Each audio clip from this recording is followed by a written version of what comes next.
Hello students. बेटा let's start our next topic that is electric power. बेटा electric power क्या होती है, चलिए जी स्टार्ट करते हैं। देखो बेटा, दो तरह के डिवाइस होते हैं हमारे पास। एक डिवाइस होते हैं जो पावर को प्रोड्यूस करते हैं और दूसरे होते हैं जो पावर को कंज्यूम करते हैं। ठीक है, तो दोनों के लिए डेफिनेशन बताता हूं। सबसे पहले जो पावर को प्रोड्यूस करते हैं, ठीक है बेटा, वर्क डन पर unit time is called power, या rate of doing work is called power. Rate of doing work, rate of doing work is called power. उसको हम बोलते हैं बेटा, क्या बोलते हैं, पावर। लेकिन हम ये हम पर जानना चाहते हैं क्या, इलेक्ट्रिक पावर। जैसे हमारे पास सेल होता है और बैटरी होती है, तो पर यूनिट टाइम वो कितना वर्क डन करता है किसी सर्किट में करंट को मेंटेन करने के लिए, वो होता है बेटे क्या, इलेक्ट्रिक पावर। ठीक है, तो रेट ऑफ डूइंग वर्क भी कह सकते हैं हम इस कॉल्ड पावर, और क्या कह सकते हैं कि वर्क डन पर unit time is called power. ठीक है बेटा, अगर सेल के केस में बात करूं तो वो क्या होगा, वर्क डन पर यूनिट टाइम, वर्क डन पर unit time by the battery to maintain current in the circuit, current in the circuit called electric power। उसको ये क्या बोलते हैं हम भाई, इलेक्ट्रिक पावर। ठीक है, अब ये जो हमारे पास एक सेल होता है या बैटरी होती है, तो सर्किट में अगर उसको करंट मेंटेन करना है तो करंट मेंटेन करने के लिए उसको वर्क डन करना पड़ता है बेटा। वो वर्क डन कितना होता है पर यूनिट टाइम, वो क्या हो जाएगा हमारा पावर। तो पावर का फॉर्मूला आ गया हमारा work done divide by time. Work done जो होता है वो होता है बेटा हमारा V इंटू क्यू। शुरू में पढ़ा था हमने V equal to W upon Q, तो W क्या हो जाएगा हमारा V multiply by Q divide by T। बेटा Q अपॉन T क्या होता है, करंट। तो पावर का फॉर्मूला आ गया हमारे पास V इंटू आई। ठीक है, ये हमारे पास क्या हो गई, ये हो गई हमारी इलेक्ट्रिक पावर। ठीक है, पर यूनिट टाइम कितना वर्क डन कर रहा है वो हमारी बैटरी या सेल, तो वो आ गया हमारे पास फॉर्मूला किसका, पावर का। बेटा ये तो V और I की फॉर्म में था, इसको हम आई स्क्वायर इंटू आर की फॉर्म में भी लिख सकते हैं, और इसको हम वी स्क्वायर बाय आर की फॉर्म में भी लिख सकते हैं। तो कुल मिलाकर ये तीन फॉर्मूले हमारे पास, P equal to V I, P equal to I square R, और P equal to V square by R. ठीक है, ये होता है हमारे पास क्या बेटा, इलेक्ट्रिक पावर। ये तो था किसके लिए, जो पावर प्रोड्यूस करता है।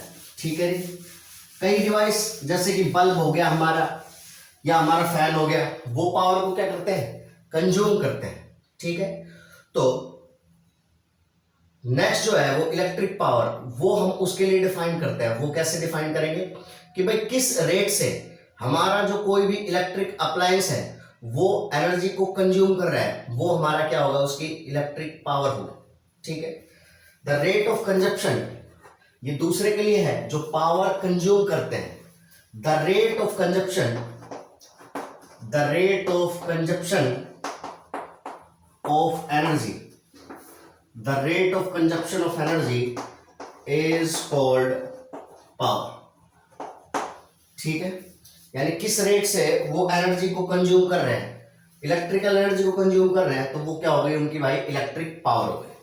फॉर्मूला सेम है बेटा, P इक्वल टू है V into I equal to I square into R, और इक्वल टू क्या है V स्क्वायर बाय आर। ये फॉर्मूला है हमारे पावर का। बेटा पावर की जो एसआई यूनिट होती है, पावर की एसआई यूनिट वो होती है बेटा हमारी क्या, वाट। इसको हम डिनोट करते हैं किससे, कैपिटल W से। ठीक है, एक होता है एचपी, तो 1 एचपी जो होता है बेटा वो होता है हमारा 746 वाट।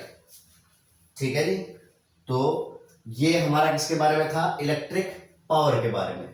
पावर जो प्रोड्यूस करता है, जैसे कि सेल होगी, बैटरी होगी, तो वर्क डन पर unit time is called power.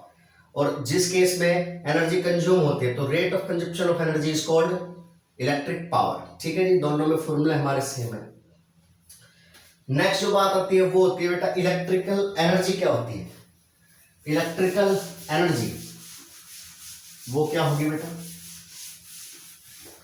Next है इलेक्ट्रिकल एनर्जी।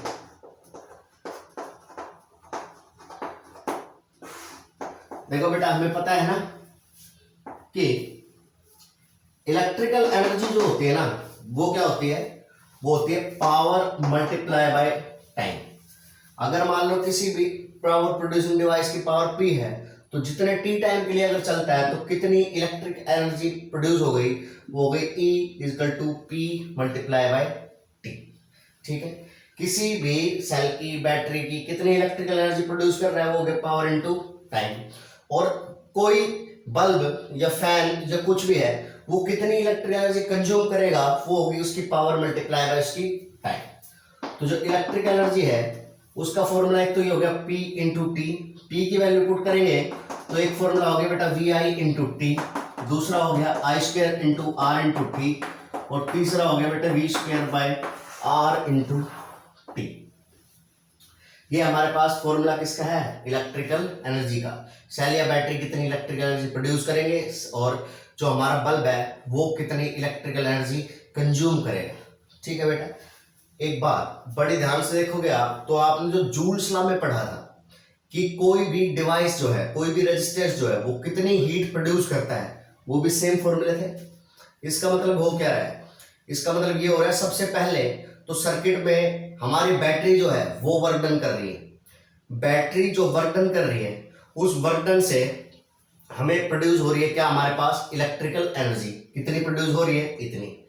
ये इलेक्ट्रिकल एनर्जी बल्ब कंज्यूम कर रहा है, तो बल्ब कितनी एनर्जी कंज्यूम कर रहा है? इतनी एनर्जी कंज्यूम कर रहा है। उसके बाद बल्ब उस एनर्जी को हीट में कन्वर्ट करता है। कितनी हीट में? इतनी हीट में।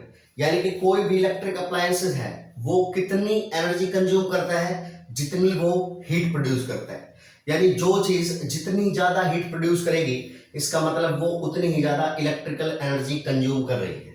ठीक है बेटा, इलेक्ट्रिकल एनर्जी जो है उसकी यूनिट जो होती है, इसकी यूनिट की अगर मैं बात करूं तो पावर मल्टीप्लाई बाय टाइम, तो ये हो गया वाट इनटू सेकंड। वाट सेकंड, तो ये हो गया हमारे पास वाट। और टाइम की यूनिट जो होती है वो हम आवर में भी लेते हैं। हमारे घरों में या जो बिजली का बिल आता है वो यूनिट के हिसाब से आता है। कब बोलते हैं कि हमारी एक यूनिट हो गई? अगर बेटा इलेक्ट्रिकल एनर्जी हमने कंज्यूम कर ली कितनी? 1 किलोवाट आवर। अगर हमारी पावर कितनी है किसी डिवाइस की?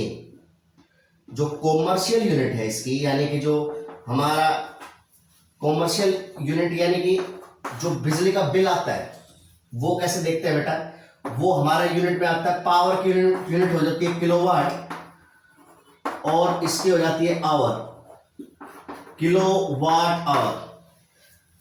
अगर 1 किलोवाट की चीज 1 घंटे के लिए चलाई जाती है तो 1 यूनिट बिजली का बिल आ जाता है और उसके हिसाब से हम पे करते हैं। ठीक है जी, 1 यूनिट की कीमत कभी 5 रुपए, कभी 7 रुपए, गांव में 3.5 रुपए, 4 रुपए ऐसे होती है। ठीक है, ये इलेक्ट्रिकल एनर्जी जो है उसके बारे में। ठीक है जी, लास्ट जो बचता है इसमें वो यही कि भाई वास्तव में हुआ क्या? जितनी बैटरी ने वर्क डन किया उतनी इलेक्ट्रिकल एनर्जी प्रोड्यूस हो गई। जितनी इलेक्ट्रिकल एनर्जी प्रोड्यूस हुई उतनी इलेक्ट्रिकल एनर्जी कंज्यूम कर ली किसने? कोई भी अप्लायंस है उसने, और उसने उतनी ही क्या प्रोड्यूस कर दी बेटा? हीट। इसका मतलब आपके घर में अगर कोई भी चीज जो ज्यादा हीट प्रोड्यूस कर रही है इसका मतलब कि वो इलेक्ट्रिकल एनर्जी ज्यादा कंज्यूम कर रही है। ठीक है, उसी की वजह से जो हमारा बिल है वो ज्यादा आ रहा है। ठीक है बेटा, इसी के साथ हमारी सेकंड यूनिट करंट इलेक्ट्रिसिटी वो कंप्लीट होती है बेटा। ठीक है जी, अगर कोई भी डाउट होता है पूरे चैप्टर में से, पूरी यूनिट में से कहीं से भी, तो आप रिवाइज कर सकते हो और पूछ सकते हो। ठीक है, नेक्स्ट हम स्टार्ट करेंगे बेटा मैग्नेटिक इफेक्ट ऑफ करंट। ठीक है जी, थैंक यू।